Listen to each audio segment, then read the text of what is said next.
नमस्कार, कामाख्या टुडे में अपना आपका स्वागत है।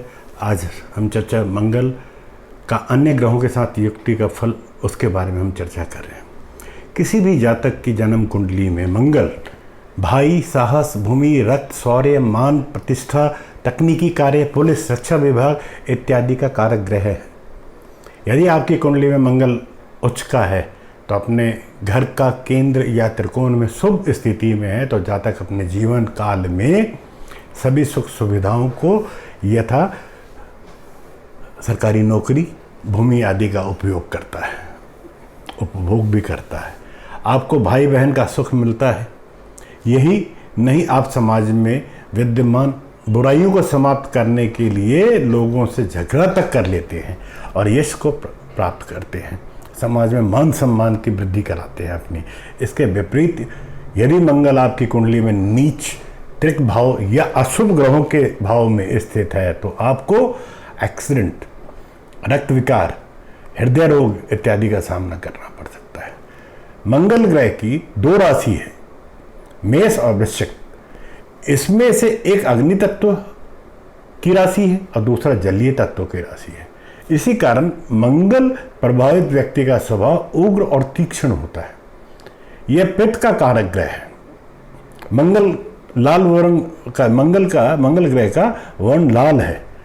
मंगल जब कुंडली में किसी ग्रह अन्य ग्रह के साथ युक्ति संबंध बनाता है तो कुछ ग्रहों के साथ इसके परिणाम शुभ फल प्रदान करते हैं और कुछ ग्रहों के साथ इसकी शुभता में कमी आ जाती है। आइए हम चर्चा करते हैं या चर्चा के दौरान ये जानने का प्रयास करते हैं कि यदि चंद्रमा के साथ या अन्य ग्रहों के साथ उसकी युक्ति है तो क्या शुभ है और क्या अशुभ प्रभाव है। मंगल बुध की युक्ति का जो फल है, यदि आपकी कुंडली में मंगल और बुध एक साथ एक ही घर में बैठे हैं तो जातक व्यापार और नौकरी दोनों मामले में भाई की भूमिका भी फायदा दिलाती है। ऐसे जातक को अध्ययन क्षेत्र में, पढ़ाई में थोड़ी सी कठिनाई आ सकती है। पढ़ाई के दौरान किसी भी कारण से उसकी पढ़ाई में अवरोध आ सकता है। आप खोजी पत्रकार की भूमिका में समाज को एक नई दिशा दे सकते हैं। ऐसा जातक धनवान हो सकता है। आप बिना किसी विशेष कारण के झगड़ा कर बैठते हैं। आप हर किसी में गलती ढूंढने का प्रयास करते रहते हैं। इस कारण कई बार आप अपने परिवार से भी दूर हो जाते हैं। इस वजह से आपका अपने दाम्पत्य जीवन में भी मधुरता कम होती है। आपकी पत्नी से आपका अक्सर झगड़ा होता रहता है। अब मंगल शुक्र की युक्ति, हम उसके बारे में चर्चा करें।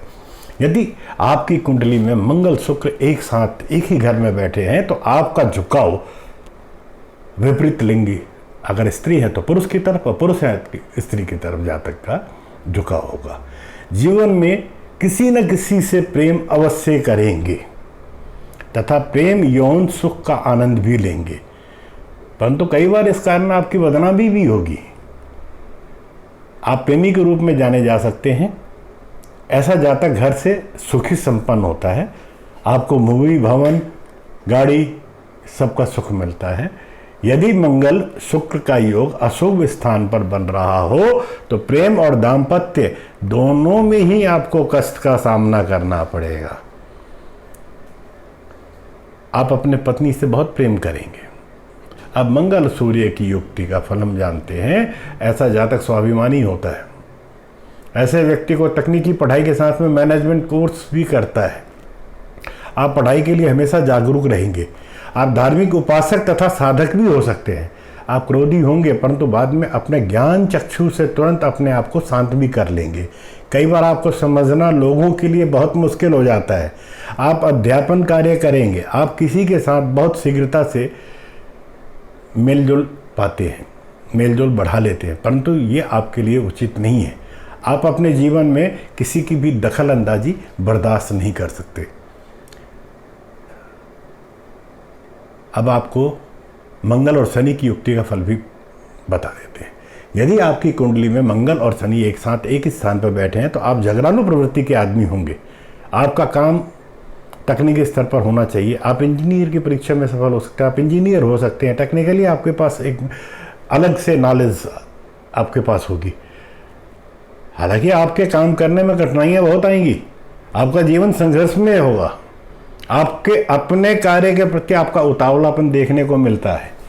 इस योग में या इस योग के जातक का शत्रु तो होता ही होता है, परंतु वह शत्रुओं का नाश करने में सक्षम भी होता है। अब मंगल और राहु की युक्ति, जन्म कुंडली में मंगल राहु की युक्ति अंगारक योग का निर्माण करता है। ऐसा जातक बहुत ही चालाक होता है और धोखेबाज धूर्त भी होता है।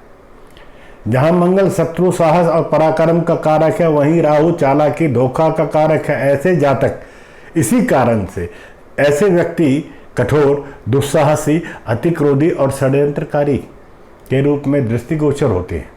यदि यह योग सप्तम भाव में है तो जीवन साथी के साथ उसका मतभेद हमेशा ही बना रहेगा।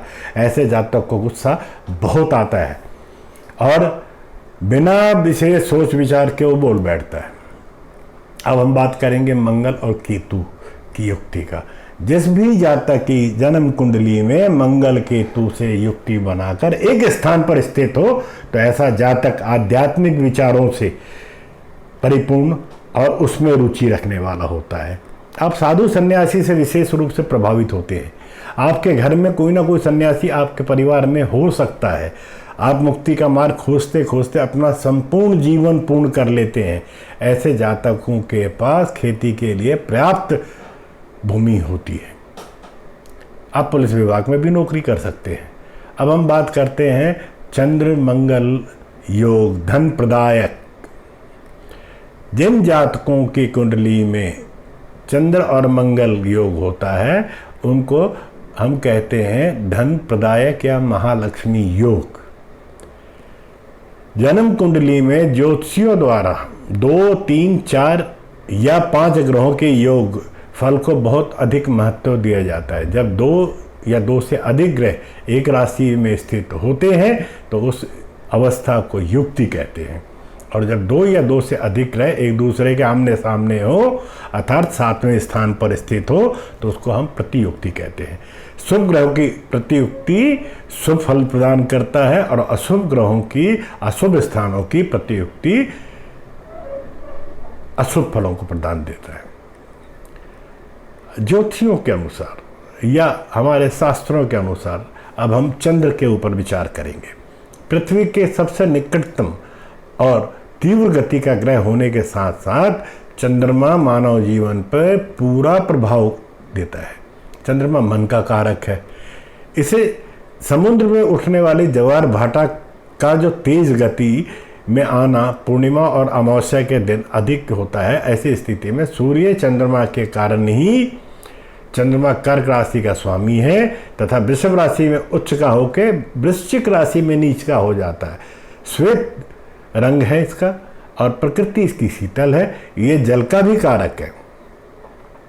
शास्त्रों में चंद्रमा को सतगुणी एवं स्त्री स्वभाव का माना गया है। चंद्रमा मन, माता, भावनात्मक लगाव, जल, सुंदरता, चरित्र, मंदिर, हृदय, चेहरा, आंख, रक्तचाप इत्यादि का कारक है। चंद्रमा सूर्य से जितनी अधिक दूरी पर होगा उतना ही प्रभावशाली और बलशाली एवं शुभ होता है, परंतु ठीक इसके विपरीत जितना ही इसके नज़दीक होगा क्षीण, बलहीन एवं पापी स्वभाव का होगा। इसी कारण चंद्रमा पूर्णिमा एवं उसके 3 दिन पूर्व और अग्र पूर्ण बलशाली होता है एवं शुभत्व प्रभाव में रहने वाला होता है, जबकि अमावस्या या उसके आसपास क्षीण और पापी स्वभाव का होता है। चंद्रमा सतोगुणी है। यदि चंद्रमा किसी जातक की कुंडली में दुष्प्रभावों से युक्त मुक्त अर्थात शुभ प्रभाव में है तब जातक में सत्वगुण प्रकट होते हैं और वह तदनुसार आचरण करता है। ये सभी क्रियाएं ग्रहों के गति के अनुरूप बदलती रहती है। चंद्रमा का प्रभाव हमारे जीवन में तरल रूप से स्थित होता है, जिनमें मन, कफ, रुधिर, माई आंख, भावनाएं, मनोवैज्ञानिक समस्याएं एवं माता प्रमुख महत्वपूर्ण है। अब हम मंगल के ऊपर भी विचार कर लेते हैं।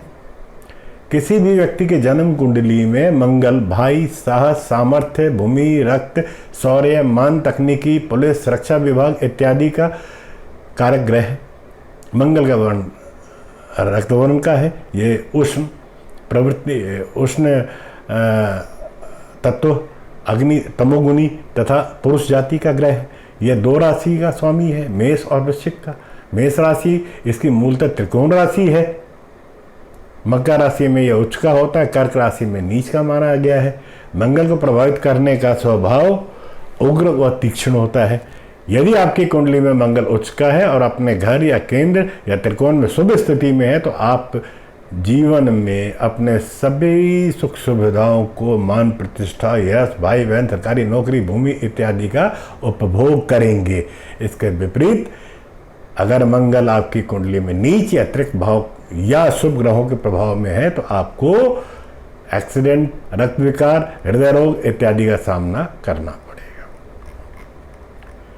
मित्रों, आज यहाँ पे विराम देता हूँ चर्चा को।